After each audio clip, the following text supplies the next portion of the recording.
Well done. How does this one compare to the other 17, considering the layoff and you came in here a 17th seed and all of the other obstacles involved? This one is like stands alone. This one's like a loner. I don't know. This one is so different than all the others because the first one always feels different because that's the one where you want to try to make your break on the tour and then all of a sudden you're on these streaks or whatever it is, and I have to put it in the category maybe of the French Open, that one that I was chasing. The moment when you wait for something for a long time, it feels that much better, doesn't it? Yeah. So that's how it felt tonight, and plus it was against Rafa. It was after the comeback, after 6 months not having played. I mean, everything seems so perfect, and plus I was down in the fifth, ended up winning it, where maybe I thought also for a second that it's probably not going to happen anymore tonight.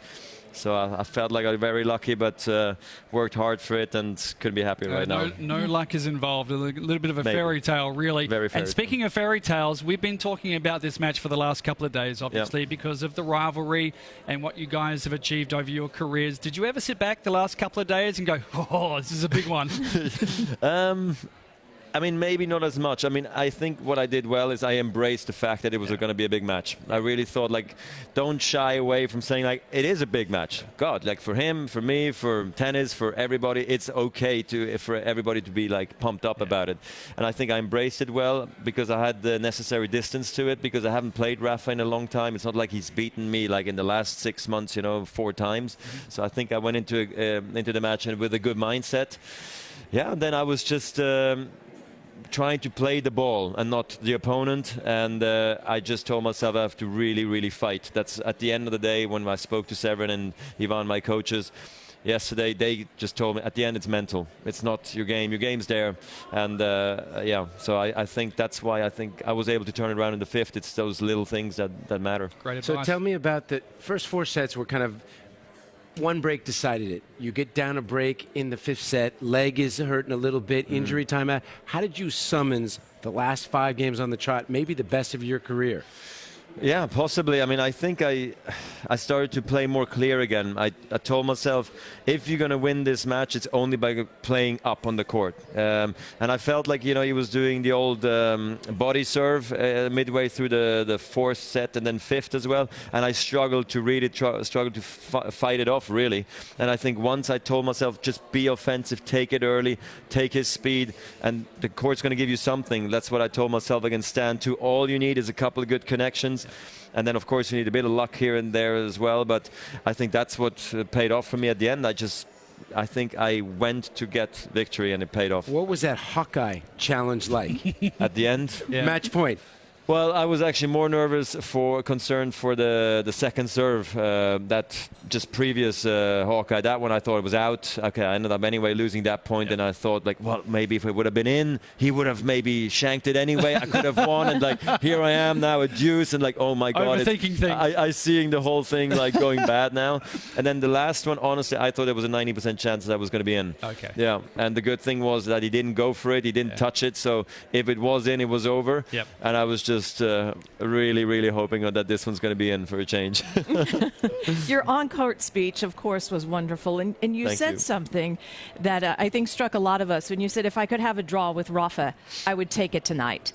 Right. And there seemed to be a sense around the entire weekend, especially with the Williams sisters playing yesterday. Of course, it's a major competition, but it also felt like a celebration. Yeah. Did you feel that way? Yeah, I mean, it did feel great sharing the court with Rafa, and, go back a long way with him, and I've seen him grow and become the legend he is today. So I, as much as he's hurt me and hurt my career sometimes, I still always respected and enjoyed the matchups with him. It's not been easy, and I think he made me a tougher and better player over the years. So without him, I wouldn't maybe be here tonight. Without the crowd, I wouldn't be here tonight. So yes, it is. At the end of the day, I think final day of like the Super Bowl, I mean, those are a celebration of the game as well in some sort. That's why it was so nice to see again again Rod Laver back on the court for us tennis players. It's a huge deal playing in his building and him being there and giving the trophy. Yeah, I mean, it's super special, no doubt about it. Also, talking about it being a celebration, I know you're on the court and you're focused on that last challenge and it's match point, but did you get a chance to see your players' box and the reaction and what it meant to the people in your players' box? I think we can run it and sure. I mean, I think that's what made me also go so emotional at the end, you know, because here you're like, oh, it's real, it's happening. If they're celebrating, they're not wrong. They saw it as like I saw it too. It's on the line. Look, it is on the line. And there's no turning back from here. Look at Luby there. Yeah, no, we worked so hard, honestly, the last 6 months. I know everybody says that, but we really did. And Severin, he told me you can win the Australian Open, and we joke about it now, but I mean, I guess he was right. It's a beautiful moment in my career. These last 7-8 months have been tremendous, because the worst I ever felt was on the grass court season, because I knew my knee wasn't well, and that's where I got super frustrated just shortly before Wimbledon, because I knew I will not be at 100% for me, the biggest tournament. And then when the tournament was over and I just realized that knee was not going to get better right now, and I was going to miss the Olympics, US Open, everything was gone. I mean, I was sad, you know. Of course I was. So to be here right now, it's crazy. Enjoy the moment, Freddie. Yeah, you well earned done. it, man. I appreciate it. Thank you very Well much. done. Congratulations. Number 18 for Roger Federer. I'll see you and soon. Counting. I like hearing that. Exactly. And counting. And counting. And counting, yeah, well, yes, I guess so. And counting. Everybody's counting on that. On the court, right. you said, I hope to see you next Yes, year. because you never know. I'm not getting any younger, and the body is fragile right now, especially tonight.